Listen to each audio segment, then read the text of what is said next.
Hello, welcome to the Saroy channel. I'm so glad you've joined me tonight. I've got a lovely story for you, and it's all about a guy called James who hiked the Timberlake trail. So let's get to hear what he has to say in his lovely letter. Before we get started, don't forget to subscribe to the channel because I've got amazing stories for you to listen to. Let's get started. Dear Sarah, hello, my name is James, but people call me Jim for short. I'm so grateful for this opportunity to share my Bigfoot encounter with you. I have to admit I needed a lot of assurance from your side that you would keep my name anonymous, because if any of my friends thought that I believed in Bigfoot, they truly would make mincemeat out of me. I work in New York and grew up in the city, so you can imagine Bigfoot stories would not go down too well here. My Bigfoot encounter happened on the Timberlake Trail, circumnavigating Mount Hood. I believe this trail is considered one of the best in the whole wide world. I'd been working in a high-flying position in New York and was extremely ambitious about making it big. I'm sorry to say that my ambition truly cost me my marriage, and I ended up in a messy divorce that I truly would not wish upon anyone. I had truly loved my wife, but on her part there was no room for reconciliation, and it was well and truly over. To say that I was a broken man is not an understatement.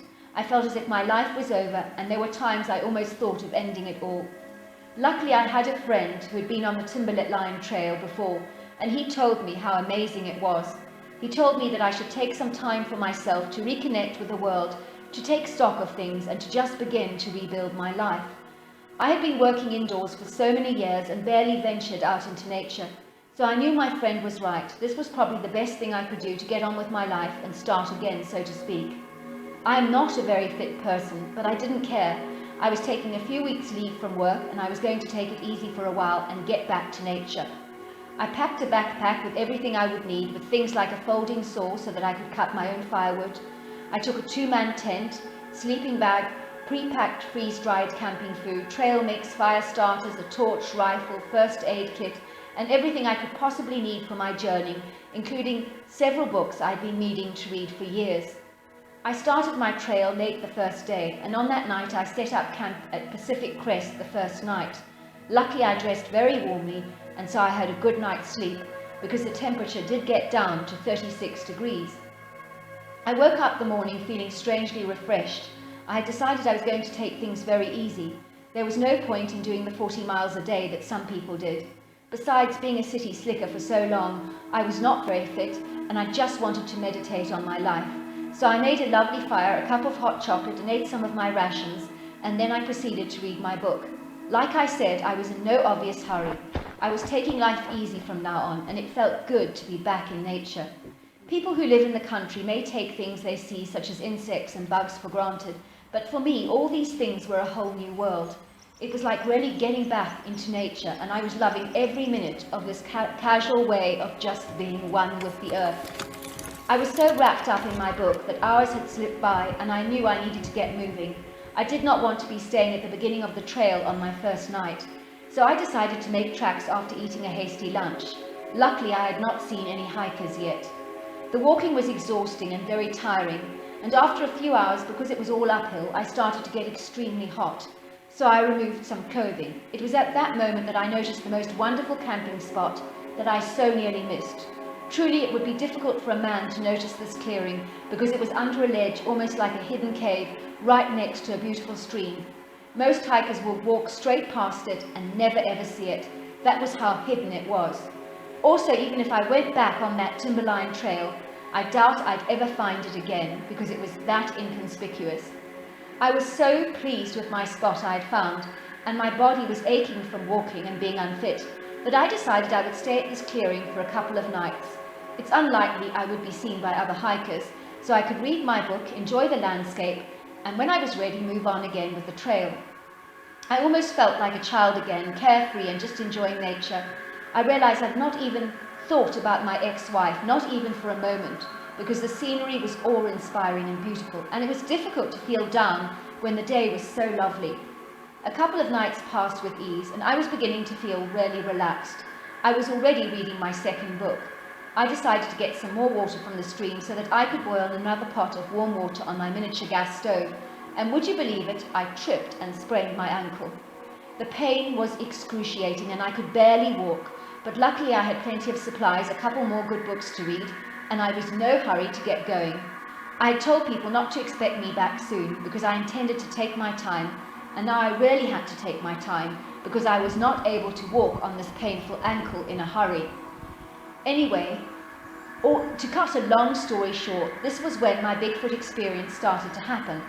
That very night I heard whooping sounds very close to my tent, but I'm so out of tune with nature, I did not worry about them. I only became more anxious when I woke up at 2 a.m. with a thumping sound on my tent. It happened again and again, and it was extremely scary. There was no way I was going to look to see what was doing this to my tent. I then heard several grunts, heavy breathing, and then mysterious chattering. Whatever was outside my tent, it was more than one, and I suddenly felt ambushed. I could feel my heart pounding through my chest, and I clutched my rifle, wondering what the heck I was going to do. I truly felt as if my life was in danger, and it was at that moment that I knew I wanted to live. I just remained silent, and I stayed awake until it was light, and when I woke up I found all these sticks around my tent in a large circle. Honestly, I do not know what it meant, and it was scary because whoever did this had intelligence. I was so confused at what was going on, and I did wonder if someone had played a practical joke on me. You see, as a New Yorker, I would never have considered a Bigfoot a contender for what happened that night. The pain in my ankle was still very bad, and there was no way I could get out of here. I did not want to call for help, that would be ridiculous. I could use my sprained ankle as an excuse, but that would be pathetic. No, I thought, I'll give it another night.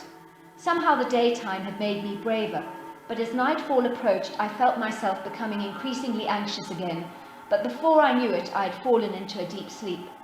It was 2 a.m. when I was awoken by loud grunts outside my tent, and then the chattering began. It sounded as if two people were having an argument about something, and since I was the one in the tent, I guessed I was the one that was the subject of the argument. Anyway, I clutched my rifle, opened the tent, and I was determined to be brave. The two creatures looked surprised when I unzipped the opening of my flimsy tent. For a moment they looked at me curiously, and then they began to chatter to each other, almost as if I wasn't there. The creatures were enormous. I felt as if I was looking at King Kong. The muscles just rippled from their bodies. They looked like they lifted weights excessively, like those serious bodybuilders you see on TV, only those men are scrawny by comparison. They had red-brown hair, and it was all over their bodies except parts of their faces that were very leathery. Their arms were long, going down to past their legs, and their gait was different to ours. These creatures were bipedal. They were not human, but also not ape. It's hard to explain, but they were very scary. That is one thing I can assure you. Everything happened in seconds. The larger one of the ape-like creatures looked at me and growled, and he then snarled at me and curled up his lip, exposing his smooth, large white teeth. The message was clear. He was going to hurt me. I felt certain of that. The next thing I did was fire up in the air several loud rounds, and like lightning the creatures vanished. I've never seen an animal move so fast. In seconds they were invisible. They literally jumped over the steep clearing as if it was nothing, and they were gone. Well, believe me, I had no intention of staying at that camping spot anymore, nor did I want to pursue my stay here for a moment longer. In the morning I got help and used my ankle as an excuse for ending my hike, and then returned to New York. Needless to say, my experience with a creature I never knew existed changed my perception on reality and of life in general. My life experience with the great outdoors did give me a hunger for a more relaxed way of life, and I'm glad to say I gave up my cutthroat lifestyle in New York and moved to Ohio and married a beautiful lady called Sheila, and we now have 2 beautiful children, so I'm a very happy man. My hiking experience taught me that there's more to life than money, and my Bigfoot experience showed me that I really did want to live, and for that I'm thankful. I hope your listeners like my story, and thank you for letting me share it. Regards, Jim. Thank you, Jim, for that lovely story. Until next time, good night and goodbye.